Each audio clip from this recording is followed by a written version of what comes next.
casa.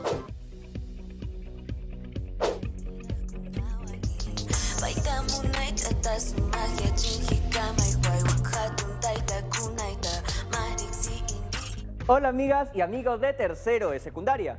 Mi nombre es Jonathan Hernández y esto es Aprende en Casa. Les cuento que acabo de descubrir a una artista peruana, Renata Flores. ¿La han escuchado? Es una cantante de música urbana y lo que me parece más chévere de ella es que canta trap en quechua. El otro día estuve leyendo una entrevista que le hicieron y Renata contaba que en una época su mamá y su papá la educaron alejada de ese idioma, por temor a que sea discriminada, y que fueron sus abuelas quienes se encargaron de transmitirle la importancia de hablar en su lengua materna. Y ahora ella canta en quechua, porque quiere revalorizar esta lengua. Ahora que me pongo a pensar, yo he escuchado algunas bandas nuevas peruanas que cantan en inglés, pero en quechua o en alguna otra lengua originaria no he escuchado tanto, al menos en cuanto al género urbano. ¿A qué se deberá esto? ¿Cuántos artistas tendrán el quechua como su lengua materna, pero cantan en castellano? ¿Hoy en día habrán menos quechohablantes que antes? ¿Por qué será? Aunque creo que la gran pregunta debería ser: ¿cuáles son los motivos por los cuales disminuyó el porcentaje de personas quechohablantes al inicio de este siglo? ¿Cómo voy a hacer para averiguar esto? ¡Ya sé! Este es un nuevo caso para... ¡El Detective Joe! Hola amigas y amigos de tercero de secundaria. He venido hasta aquí porque me han contado que hay un misterio por resolver. Y un buen detective, como yo, no puede trabajar solo. Por eso he venido con mi compañero, socio, colega, profesor Emerson. Hola a todas y todos. Mi nombre es profesor Emerson y mi especialidad es la matemática. Profesor, seguramente nuestras amigas y amigos se están preguntando: ahí, detrás de la pantalla de sus televisores o computadoras, ¿cómo alguien especialista en matemática nos puede ayudar a resolver esta situación? Detective John, la respuesta es fácil y es porque la matemática está en todas partes y puede ayudarnos a resolver infinidad de situaciones o interrogantes como la que tenemos el día de hoy. Así es. Y una de las cosas que quería descubrir Jonathan son los motivos por los cuales existen menos quechohablantes que antes. Ya veo. Eso lo podemos resolver con una investigación, recopilación y organización de datos, variables cualitativas, cuantitativas, encuestas. Tú sabes, Detective John. ¿Qué tanto sabes sobre la situación actual de las lenguas originarias? ¿O del quechua específicamente? Sé tanto como que casi nada. Bueno, partamos de ahí entonces. Miren este mapa. ¿Ven todos esos colores? Cada uno de ellos representa a un idioma nativo que se habla en el Perú. ¡Cuánta riqueza lingüística tenemos en nuestro país! Eso es cierto.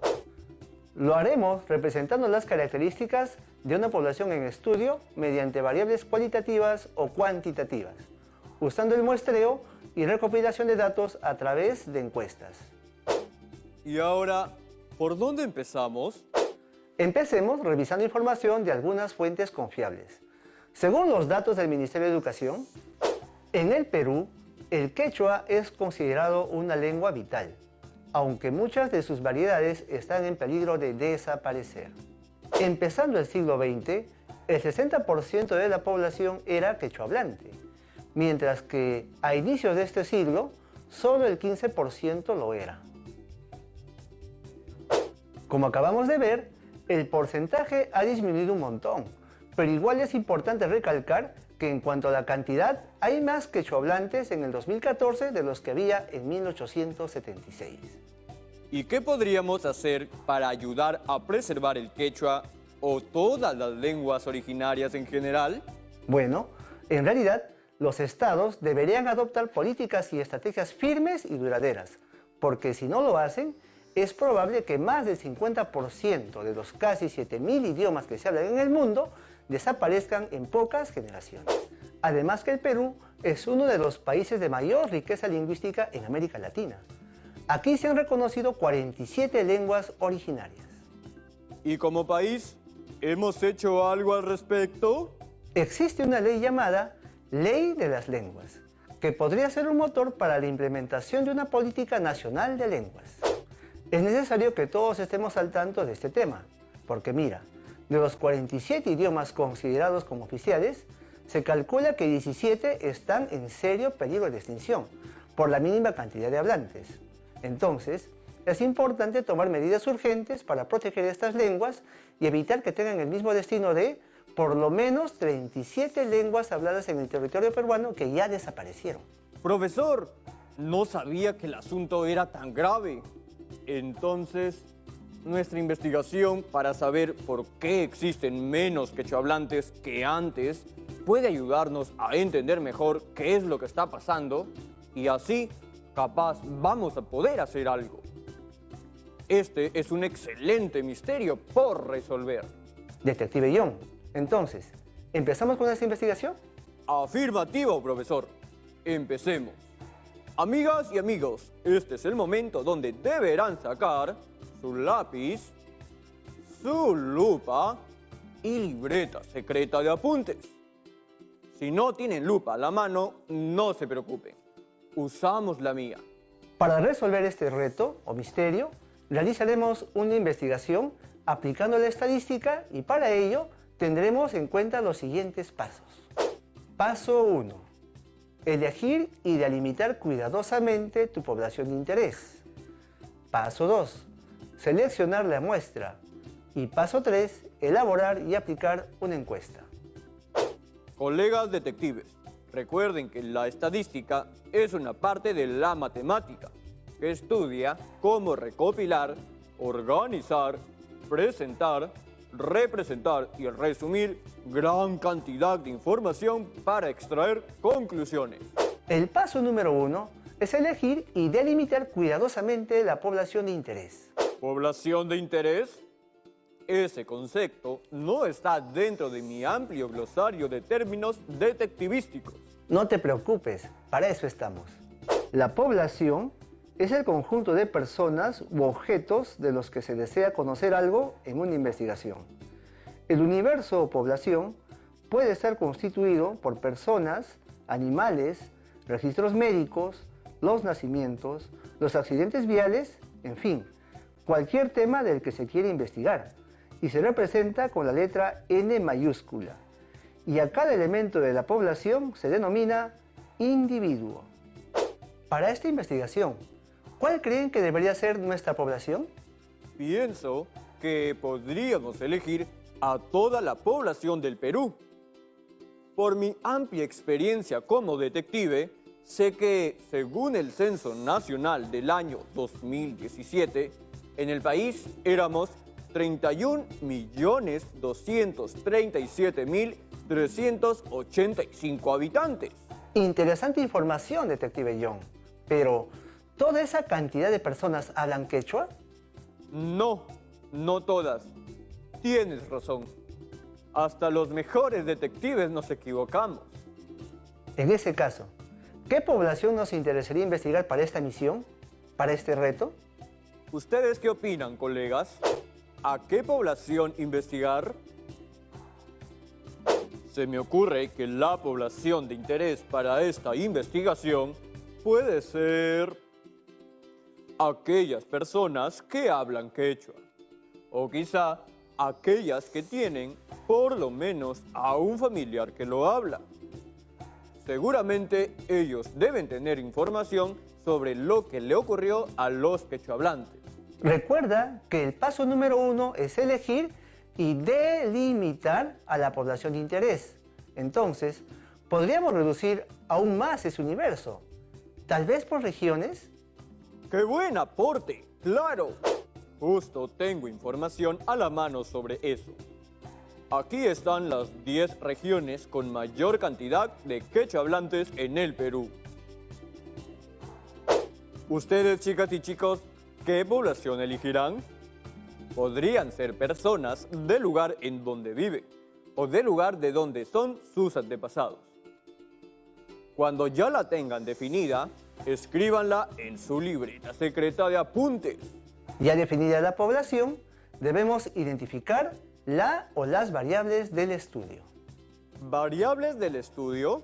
La variable estadística es la característica de la población que estamos interesados en estudiar. Puede ser cualitativa o cuantitativa.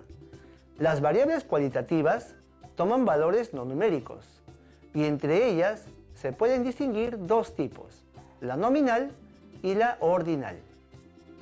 La variable cualitativa ordinal me suena a que tiene un orden. Ajá, son aquellas que siguen un orden o jerarquía, como por ejemplo el nivel socioeconómico, que puede ser alto, medio o bajo. ¿Y qué hay de la nominal?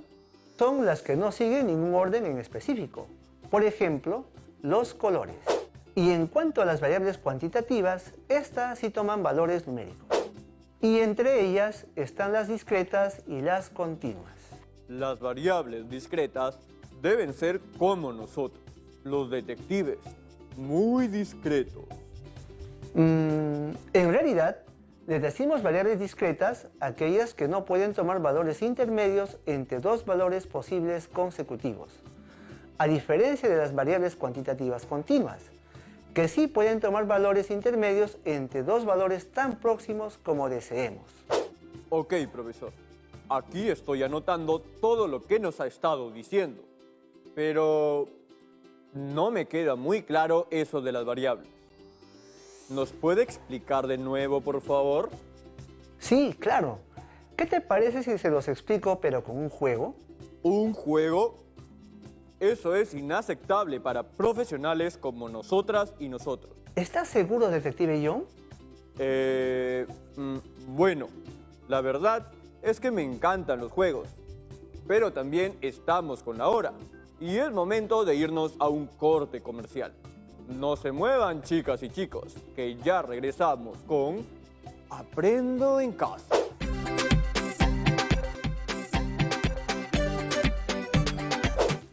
Bienvenidas y bienvenidos de vuelta a Aprendo en Casa. Antes del corte, el profesor Emerson estaba a punto de explicarnos con un juego un poco más sobre los tipos de variables. ¿Listas y listos? Recuerden que las variables cualitativas no toman valores numéricos, mientras que las cuantitativas sí lo hacen. Y además, las variables cualitativas nominales son aquellas que no siguen ningún orden en específico, mientras que las cualitativas ordinarias sí lo hacen. Y cuando hablamos de variables cuantitativas discretas, nos referimos a aquellas que no pueden tomar valores intermedios entre dos valores posibles consecutivos, a diferencia de las variables cuantitativas continuas, que sí pueden tomar valores intermedios entre dos valores tan próximos como deseemos. ¿Empezamos entonces? Estén atentas y atentos a sus pantallas. Ahora sí, arrancamos con el juego de las variables. Ustedes me dicen si son cualitativas o cuantitativas. Número de mesas en cada aula. ¿Cualitativa o cuantitativa? Cuantitativa, porque la variable sería un número. Correcto. Color de pelo de los caballos. ¿Cualitativa o cuantitativa? Cualitativa. Correcto. Grado de una enfermedad. ¿Cualitativa ordinal o nominal? Grado de una enfermedad. Creo que aquí el orden sí importa, porque indica la gravedad del asunto. ¿Cualitativa ordinal? Correcto. Número de hermanas o hermanos en una familia. ¿Cuantitativa discreta o continua? Continua. Sí, continua. Detective John, recuerda que una variable cuantitativa continua toma valores intermedios. En este caso, nos estamos refiriendo a personas. No puede haber una persona y media o dos personas y media. Efectivamente, no puede haber dos personas y media. Pero sí puedo tener 2 hermanas y un medio hermano. Te pasaste, detective John. Hagamos otra pregunta mejor. La respuesta correcta es cuantitativa discreta. El peso de una persona, ¿cuantitativa discreta o continua? Continua. Correcto. Es continua porque cuando hablamos de kilogramos, pueden haber valores intermedios, como 64.8 kilogramos, por ejemplo. ¿Ahora ya quedó todo más claro? Viendo así los ejemplos, sí, me queda mucho más claro. A ustedes, chicas y chicos, ¿cómo les fue? Bien, ahora que ya tenemos estos conceptos un poco más claros, ¿qué tipo de variable podríamos utilizar para nuestra investigación? ¿Recuerdas el tema investigar? Claro, un buen detective nunca pierde el norte de su investigación. Estamos indagando sobre los motivos por los cuales existen menos quechohablantes que antes. Entonces, al hablar de motivos, digamos que se trata de una variable cualitativa. ¿Y será nominal o ordinal? Nominal, ¿cierto? Porque los motivos no tienen ningún orden ni ninguna jerarquía. Exacto. La variable que utilizaremos es cualitativa nominal, porque tomaremos valores no numéricos sin ningún orden en específico. Ahora, vayamos al siguiente paso. El paso número 2 es seleccionar la muestra. Y una muestra es un subconjunto de la población y tiene que ser representativa de la misma. Se suele hacer cuando no existen los recursos para hacer un censo a una población completa. O sea, si yo elijo como población a quechohablantes de mi región, obviamente no voy a poder encuestar a todas y todos. Pero puedo elegir solo a unos cuantos. ¿A eso te refieres? A eso mismo. Y para poder hallar esa muestra, primero les voy a explicar algunos tipos de muestreo donde se aplica la probabilidad. Abordaremos los muestreos basados en el azar, en otras palabras, probabilísticos. Y una pregunta. Así como el tamaño de la población se representaba con una N mayúscula, ¿hay alguna forma de representar el tamaño de la muestra? Sí, se representa con la letra N minúscula. Bueno, como les decía, los métodos de muestreo probabilístico se basan en el principio de equiprobabilidad. Equi significa igual, es decir, en estos métodos todos los individuos tienen la misma probabilidad de ser elegidos para formar parte de una muestra. Y por eso mismo, todas las posibles muestras de tamaño n tienen la misma probabilidad de ser seleccionadas. ¿Y cuántas técnicas de muestreo existen? En este caso, vamos a ver 4 técnicas de muestreo aleatorio, que son simple, sistemático, estratificado y por conglomerados. En el muestreo aleatorio simple, lo primero que hacemos es asignar un número a cada individuo de la población. Y luego, a través de algún medio mecánico, como bolas dentro de una bolsa o tablas de números aleatorios, se eligen tantos sujetos como sea necesario para completar el tamaño de muestra requerido.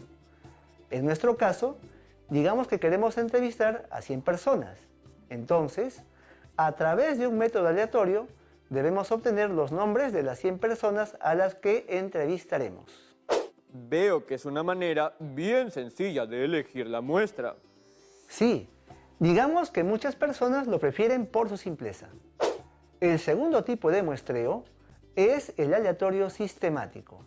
Este método se enfoca en armar grupos de igual cantidad de individuos y elegir uno o más individuos de cada uno de los grupos, pero respetando la posición que ocupan. Por ejemplo, siempre se elige a una persona de cada 5. Pero, para elegir a uno de cada 5, las personas o el objeto de investigación deberían estar ordenados, ¿no? Sí, eso es importante. Digamos que nuestra población son todas las peruanas y peruanos y queremos sacar una muestra aleatoria sistemática. Entonces, lo primero que debemos hacer es ordenar a la población. Puede ser por orden alfabético o utilizando cualquier otro criterio. En nuestro caso, sabemos que nuestra muestra debe ser de 100 personas. Por eso, para hallar el tamaño del intervalo para elegir los elementos de la muestra, dividimos al total de la población entre 100. Si lo resolvemos, sabemos ahora que K equivale a 312.373. Eso quiere decir que lo que nos tocaría hacer ahora es escoger un nombre cada 312.373. Sí, y hay que hacerlo de forma sucesiva hasta el final, o sea, hasta llegar al individuo número 31.237.385. El siguiente método de muestreo es el aleatorio estratificado. Con este método, dividimos una población grande en dos o más grupos o estratos, que generalmente no se superponen, sino que representan a toda la población en conjunto. Algo común en este tipo de método es que se organizan o clasifican las muestras por sexo, edad, etnia, etc. Este método divide a la población en grupos. Y luego utiliza un muestreo aleatorio simple para elegir a los miembros de la muestra. Por ejemplo, de los 31.237.385 habitantes del Perú, se sabe que 15.868.592 son mujeres y que 15.368.793 son hombres. Y ya, conociendo estos dos estratos, podemos aplicar un muestreo aleatorio simple en cada grupo para elegir a los miembros de la muestra, que a su vez deben representar proporcionalmente los estratos de la población. Y cuando dice deben representar proporcionalmente a los estratos de la población, se refiere a... Imaginemos que la cantidad de mujeres peruanas representan al 51% de la población peruana en general y los hombres al 49%. Con una representación proporcional me refiero a que si la muestra es de 100 personas, 51 debería ser mujeres y 49 hombres. Ahora, nos tocaría el último método de muestreo, que es el aleatorio por conglomerados. En este tipo de muestreo, la unidad muestral es un grupo de elementos de la población a la que llamamos conglomerado. Algunos ejemplos de conglomerados pueden ser hospitales, universidades, urnas electorales o incluso áreas geográficas. En este cuadro pueden ver cómo se llegó al número de la muestra dependiendo del porcentaje de la población. Y esos son los 4 tipos de muestreo probabilísticos que existen. Muy bien. Ahora solo nos faltaría elegir cuál de esos tipos utilizaremos para nuestra investigación. Mi olfato de detective me dice que deberíamos ir por la aleatoria simple. En realidad, el tipo de muestreo depende mucho de los recursos disponibles del equipo investigador. En una situación como esta, lo ideal sería escoger un muestreo por conglomerados en todo el Perú, pero sería muy caro, tomaría mucho tiempo y la pandemia lo complicaría aún más. Y como tú dices, lo más adecuado sería hacer un muestreo simple. Entonces, lo que yo haré para sacar esta investigación adelante será definir la población de mi interés y luego ubicaré entre familiares, amigos y vecinas a unas 60 personas para después elegir al azar por medio del muestreo simple a 30 para aplicarles la encuesta. Recuerden que las preguntas de la encuesta deben estar siempre relacionadas con la meta del estudio de la investigación. Esta parte ya estaría dentro del tercer paso: elaborar y aplicar la encuesta. ¡Claro! En nuestro caso, el estudio está dirigido a conocer los motivos por los cuales existen menos quechohablantes que antes. Por eso, he redactado las siguientes 2 preguntas. Primero, debemos conocer la edad del entrevistado. Años. Pregunta 1. ¿Hablas quechua desde que eras niño, niña o tienes algún antepasado que hablaba quechua como lengua materna? Las alternativas de respuesta son sí o no. Y la pregunta número 2 es, a inicios del siglo XXI, el porcentaje de quechohablantes en el Perú fue menor que en el pasado.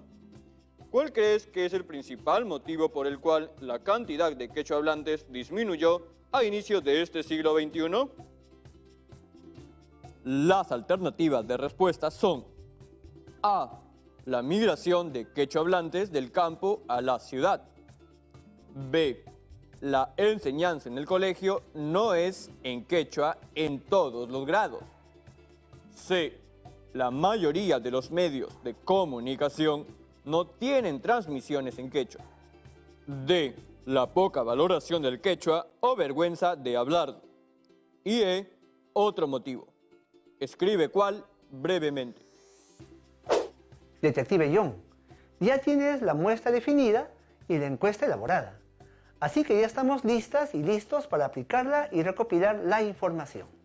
Este misterio sin resolver sobre los motivos por los que existen menos quechohablantes que antes tomará más tiempo de lo que calculé. Creo que no llegaremos a resolver este asunto dentro del programa de hoy. Sí, es algo que toma su tiempo, porque todavía falta aplicar la encuesta, organizar los resultados y luego analizarlos. Pero eso ya lo harás más adelante. Mi experiencia como detective me indica que cada vez que suena esto es porque empieza la ronda de preguntas. Hola, soy Rosa Calvay de la región Piura. Más que una pregunta, quisiera que nos dé algunas recomendaciones sobre cómo plantear las preguntas en nuestras encuestas.